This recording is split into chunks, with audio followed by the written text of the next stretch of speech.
as much as words are and speech comes, and names are here associated with this vehicle and the one that I have the opportunity to sit with.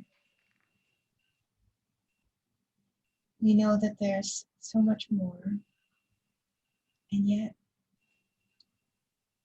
here I am, and I just welcome you. Thank you.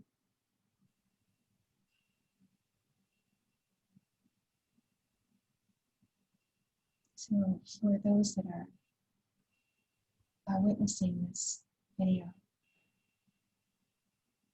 sometimes my name is Karina Shaham. Sometimes I come as Grandmother Elishama. And other times I'm transmitting through this vehicle, what's called the Universal Oversoul. And sometimes it has a name like Yeloha Elohim, Lords of Light, Lady of Peace. And all of them are invoking beautiful potentialities and pictures and possibilities. But really, this is who I am, and more than I can know or say. And I'm sitting here right now with...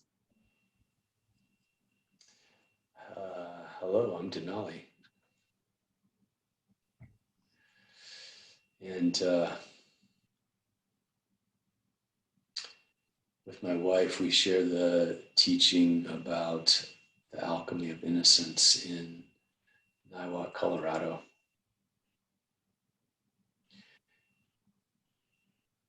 And this word alchemy, like Karina is saying, it's just a word. But it's not something we speak about very often, and it's something that's quite spectacular. If you've ever heard of the book The Alchemist, or in the old ages, they would, there were many alchemists, and what they were trying to do was to take lead and turn it into gold by heating it, by manipulating it. And so what alchemy does is take something that's very base and turn it into something that's rare. And this quality of innocence does that. I don't remember what word you use, but we all have, because it's just words. We're talking about presence, we're talking about grace, we're talking about love and truth that have merged. Yeah, we call it immaculate presence, or... Right. Yeah, the knowing beyond knowing, being beyond being. Here, available, an invitation, a promise, and a gift. Right when you said that, I just, right through my mind was a lot of the popes, they would, at the end, they would say the immaculate or the innocent, right? That would be their like nickname, because they mean the same thing. Mm-hmm. It's the part of you that can't be scarred, has never been wounded, is completely pure, and doesn't mince its energy or words or actions. It's something that's filled with grace, and it solicits grace and it illuminates grace from others. And that's the alchemy part. When you're embodying it, as we're both embodying that now, and this is not something you can determine, right? Unless you come into contact with it yourself. So if I sit here and say that I'm embodying innocence, it's that the innocent nature is in this moment flowering and sharing itself. So to me, that it means it's the alchemy, the innocence of that is like the scent of it. It's the essence of it. It's the vapor. We call it the vapor. yeah, the vapor of it. Yeah. It's not the rose, but it's the smell of the rose. Like everyone delights in the rose, right? They see the rose and it's so delightful, but what everyone wants to smell it. And for some reason, the roses that are available that have been GMO'd have taken the scent out. But the real original roses that were the wild roses, and they are immaculate, intact, and high note vibrational energy. The scent is extraordinary. And in the center of that bud and that blossoming is the nectar. And the nectar is the knowing that this being is intact. So the immaculate is eternal, it's unbounded, it's our intact nature. It's, even though we are abiding in a dimension or a time frame, we are also eternal and whole and holy in presence and being. And even if we fall down in the mud and we get lost along the way, this invitation is always drawing us back to that faith, to that knowing. It's always there. It doesn't go anywhere because it doesn't belong to any dimension. It is what is in between every word, is behind every screen, and is it's the knowing heart of the divine. And it's an exquisite, beautiful, and wondrous nature. And it's really simple. It's really simple because it has taken complexity and reverse engineered it to the awareness of this opening in the heart and this invitation. And it just looks deep into our being and it says, are you ready to acknowledge the gift of who you truly are?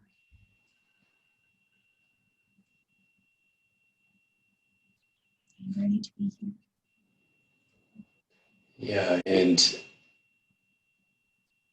I'm just asking the question that would come up in someone that's watching this video or that I've heard so many times as well. I'm not having that experience. So what do I do? How do I get there? What do I need to change? What needs to happen? And it always has this how in it. And I remember talking with this teacher that I had many years ago, and she said, you always are asking about the how, and there isn't any how. There's just stopping. There's just stopping everything that you're doing that's not what I'm speaking about. There's just being quiet. She wouldn't call it meditation. She would just say, it's just sitting silently. There's, besides just getting hit by a lightning bolt, which may or may not happen to you, right? It happened to, there's a list of people you can go and hear about them getting hit by a lightning bolt and waking up enlightened the next day. But other than that, there's no substitute for sitting silently, being alone, and being in the presence of a divine being. To me, those are the three ingredients that, if there's a how, it's take those actions. Spend time by yourself and do it in silence as much as you can. You can call it meditating. You can just sit there and be with nature. And if you can, watching these videos is very useful and it's very informative, but more you're wanting to receive the vibration that's what we're talking about. It's like the video's like the flower, but you want to get you want to then smell that essence, right? You want to smell the essence and get that, and then let that take you to the nectar, right? So the flower is just the obvious thing to get your attention, which is the video. Then go be with the person, whether it's myself, whether it's Karina, whether it's Muji, whoever the person is, like whoever they are, whoever that is that you're see as the flower and can smell the essence, go spend time with them, be in their presence, because what they're holding has that alchemical effect on your being. It will start to unravel your being just by being near them. There doesn't even need to be any speaking. It's better, you're way better off if there's no speaking.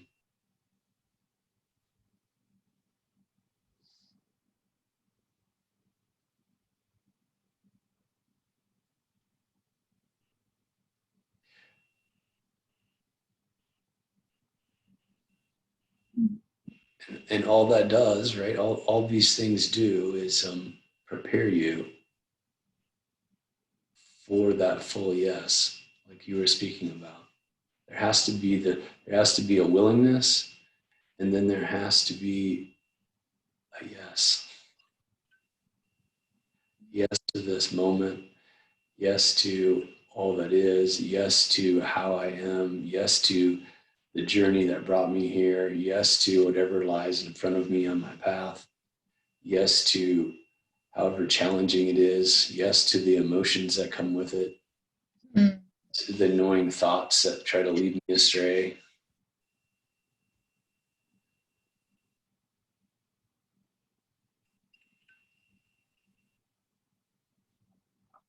One of the first messages that came was all wisdom lies at the doorway of love, and willingness be the key to unlocking its mysteries.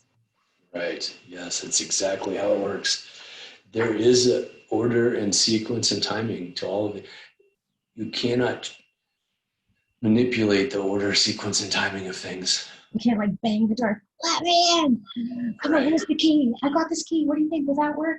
And you're just like, there's people that are frantically trying every technique, every way. And it's like, ask and ye shall receive, not demand and ye shall receive, beg, plead and ye shall receive. It's just this asking in a way that is inner. It's an inner deepening. It's holding it very dear and sacred, and that maybe confuses some people to say sacred. And what I would say, it means that you have to value it, because whatever you value becomes, that's what's important to you. That's what you are devoted to. So if you want to be a millionaire, you're going to be devoted to your job. You're going to be devoted to your business. If you want to have a type of relationship with your partner, like what you hold, what you value reflect this, right? So at some point in time, if you got everything that you ever wanted, right, it would not be enough. It would just be a growing hunger, a growing thirst. If you had all the money, all the power, you were the president, you were the prime minister, you were ruling the world. All of it comes with Attachment. yeah, right. It all comes with a lot of work. But what we're talking about is simply being, just being here with yourself, here now, and let everything be revealed. So in this moment, what I'm feeling is let us open up who we are, that blossom of our being, so to speak, unveil. Yeah, it's a conscious choice. I spent a lot of time with this man called Leonard Jacobson, and he would, at his retreats, everyone, he would have enough of questions. You could see he was getting annoyed with questions. So he would say, we're just going to be present now. And this is like 100, 200 people in a room. Be present. So everyone, you're paying him to just sit there on the floor, to be in that room, right? It sounds funny, but he would stick his hand up in the air and he would say, I'm turning up the presence. He would turn this imaginary dial. And the second or third time I saw this, I went up and sat with him during lunch or something. And I said, I want to know how you do that. I want to know what it is you're doing when you turn the imaginary dial, because that's what I'm here for. That's what I came here for. That's what I want to know. I want you to show me that or explain that to me. And he said, I can't explain that to you, but you can experience it. And then the curiosity in you, if it grows, if the desire grows, if your focus goes there, if that's what you value, if that's what you desire, then you'll find out. And then all desire will melt. Yeah, the seeking, the longing, every aspect of being that we're searching is actually inviting us in this moment, and is right here, in a way, not looking for us, but patiently awaiting our return to the realization that it's all here. And that we've heard that so many times, and it's like, what do you mean by that? It's here, it's all here. Well, it's called This is it. It's called omnipresence for a reason, because it's omni, it's everywhere. Everything's prepared for us already, ahead of time, out of time, not in time. Yeah, and it's even in the word pre-sent. Oh yeah, pre-sent.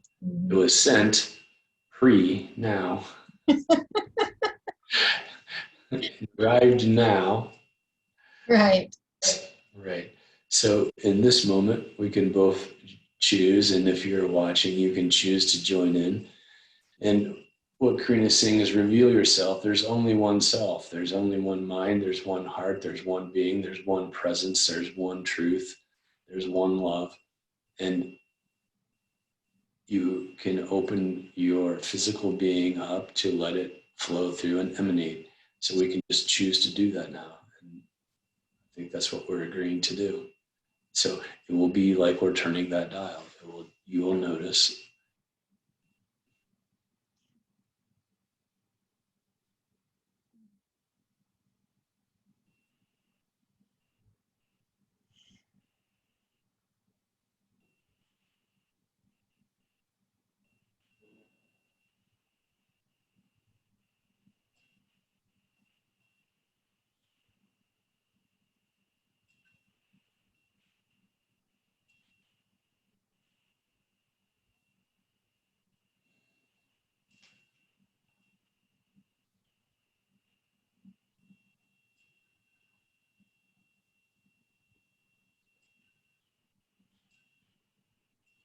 And nothing changes. There's just more. There's more noticing. And the density of the space, the density of your body, there's more in it. There's more passing through. Sometimes I just, in my bowls, just to tune. In a way, it's kind of a tuning. Right. Sometimes the orchestra needs to tune up. So sometimes our mind is kind of like all the instruments all tuning up before the symphony unfolds. It's okay. Everything is welcome. You're invited. sometimes I just sound. Go ahead.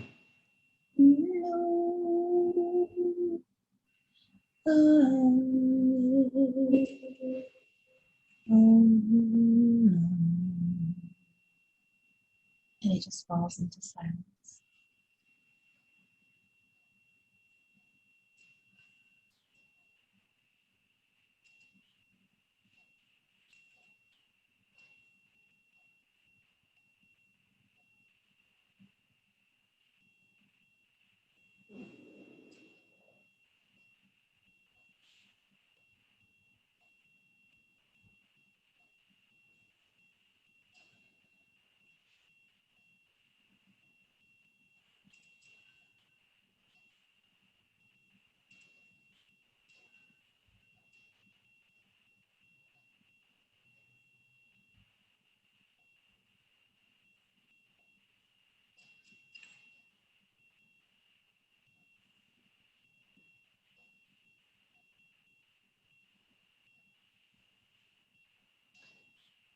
When we're just coming into our fullness, when we're just realizing the truth of our being, there might be an idea that there's something special about that. And it's not special at all. It's just simply being. It's natural. It's Yeah.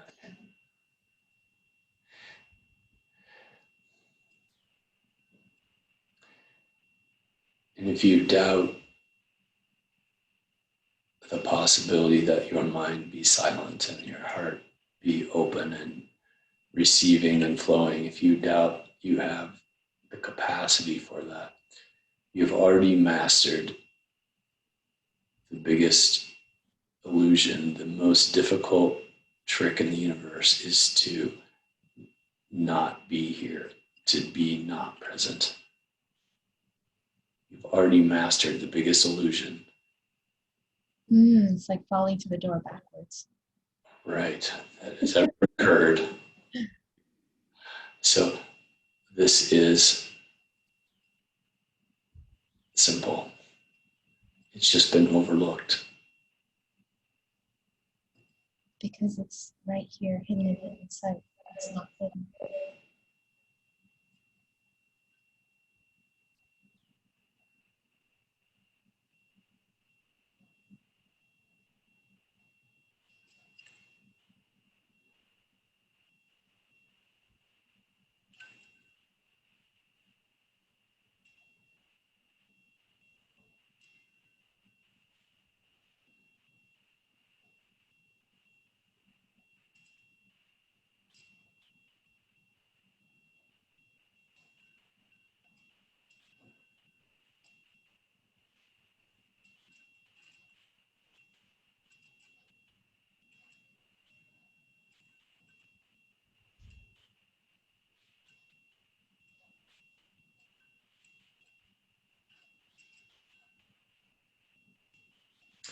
And it's not a efforting to love or choosing to love or not to love. It's just that your being is love.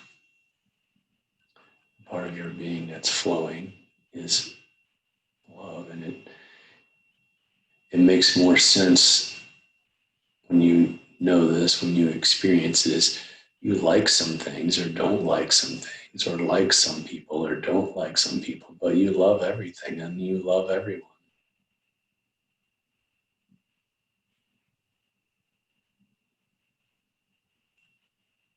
There are moments in my life where, with my beloved, I know this love is so deep.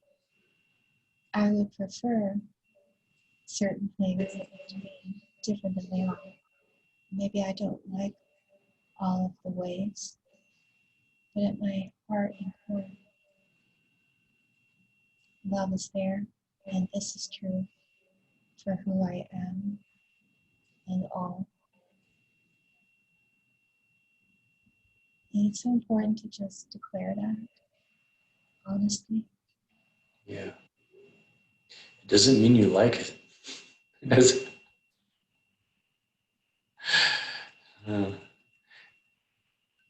liking has to do with your personality, has to do with what you're curious about, has to do with your orientation in life, the culture you were born into, the journey you've had through time and space. But love is non-personal. It's completely impersonal.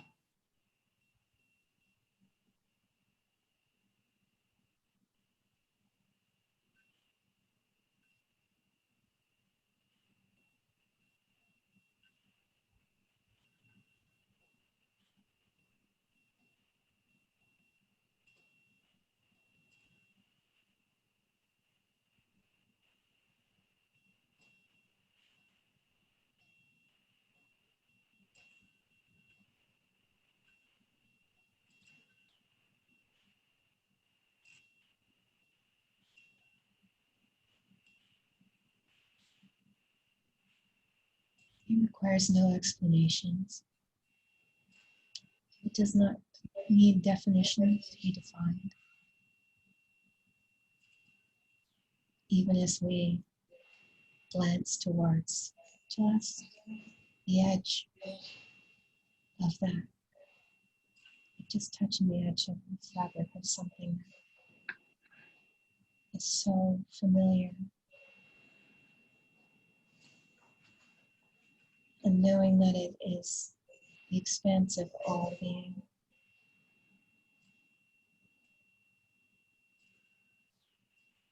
Knowing that it is the ocean, the wave, the impetus behind that is the moisture that is created. It is all an invitation welcoming us.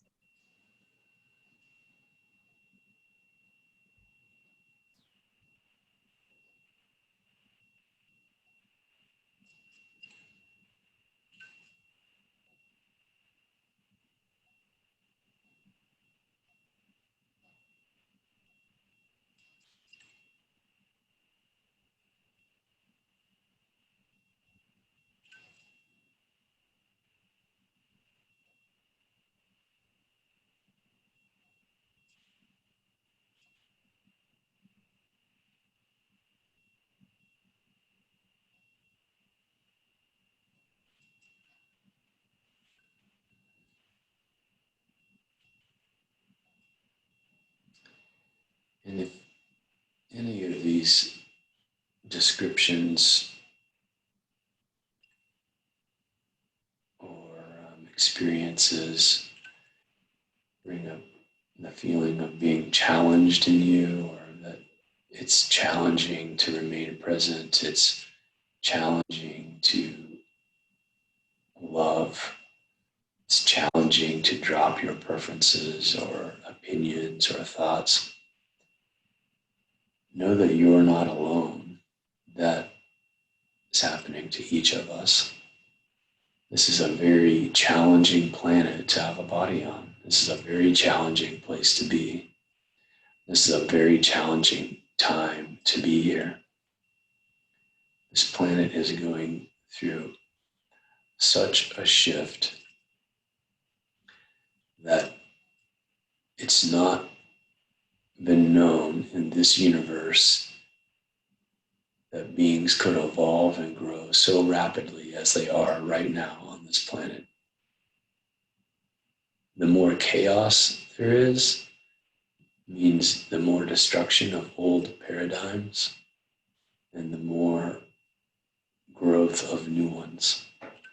So the chaos that's going on around us right now, maybe you feel in your body, that might make it challenging to be here. It's just part of the ride. You knew what you were getting into when you came, and you knew that you would emerge into this next life, into this next dimension, into this next mode of being unscathed by what experience you had here. And not only unscathed, but enriched beyond imagination for having volunteered to be alive during such a time, to have a body.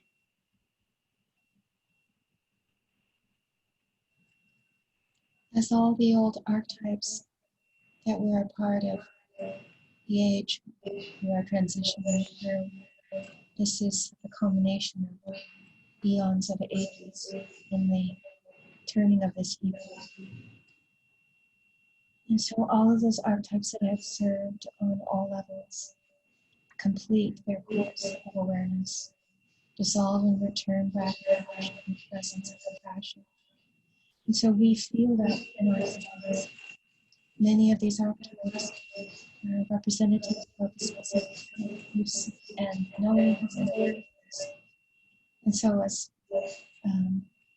Denali is sharing the challenge of the dissolving, the melting, letting go, and also what arises from that experience, it can feel like impending doom or death. And what it is it's like a shutting. It's a releasing. It's also like a floodgates opening of a way of being. And it is also a ritual, or as we like to say, a tuning. And a tuning, this beautiful instrument, it's designed to play multitudes of frequencies. And our bandwidth is quite narrow. And it required it to play that frequencies in regards to types and ways. But now that we are moving into really opening up the terms of consciousness, so the bandwidth expands and the dissolution and dissolving of barriers of particular preferences or ideas. And along with that, a sense of perhaps feeling not at home, longing for home, and then all of a sudden, in presence, home arrives because we arrive. And we go from holding space to upholding space. We go from being present to being in presence. We go from abiding in, abiding as, or resting in, as resting as. And no one way is right. Multitudes of pathways to the center. This isn't to say that this is an absolute or the way. It is saying that which flows through this being at this time is offering up a tuning, a multitude of sounds and frequencies, perhaps even inaudible to the being. But here we are. Here I am.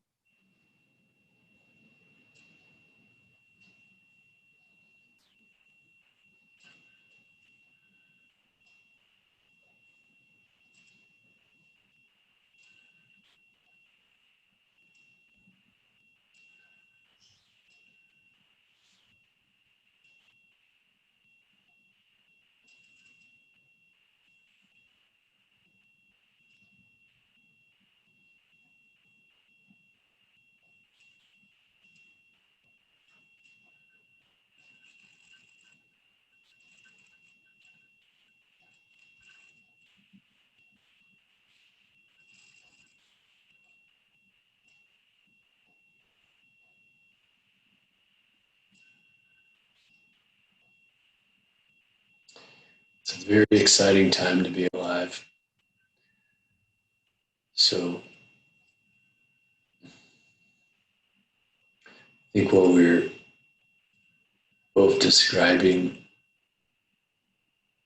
as an action and what to put your attention on is to just bring it in a bit, retract it from the news, from your neighbors, from even your relatives or kids, or just bring it in close, right?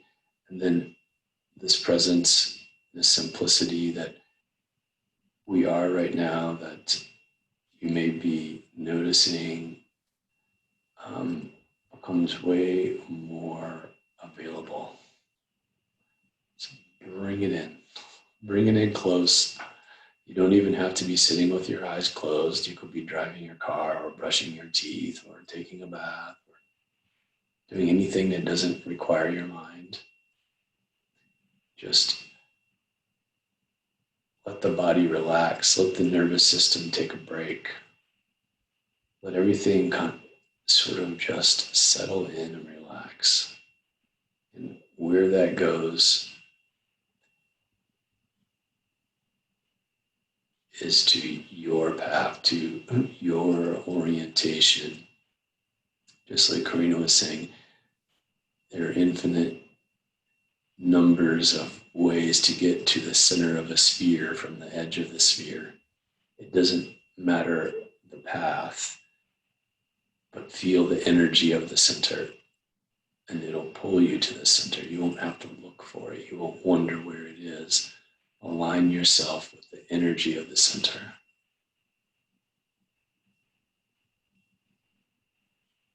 Let that which you seek come to you. Be the invitation.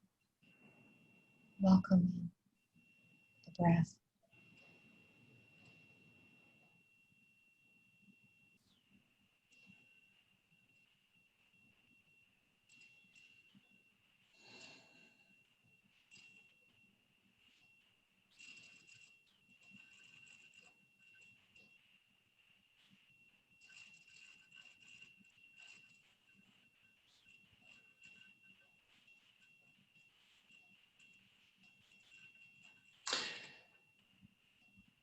Yes. Harmony, balance, harmony, harmony, harmony, balance above all. When you're spread too thin, you're not noticing the truth of yourself. You can be too spiritual, you can be too physical, you can be too mental, you can be too emotional, you can be too of anything. And for me to stay in balance and harmony right now, I need to go and see what my beautiful wife is doing and check in with the rest of the creation here on earth. Thank you to all who are here with us. Thank you, Denali. And if you wish to find out more about who we are, you can check the links below in this video. And do subscribe to my channel, to Denali's. Find out more about the blessings of your own being. Thank you for this time. I'm Karina Shahar. Thank you. Awesome.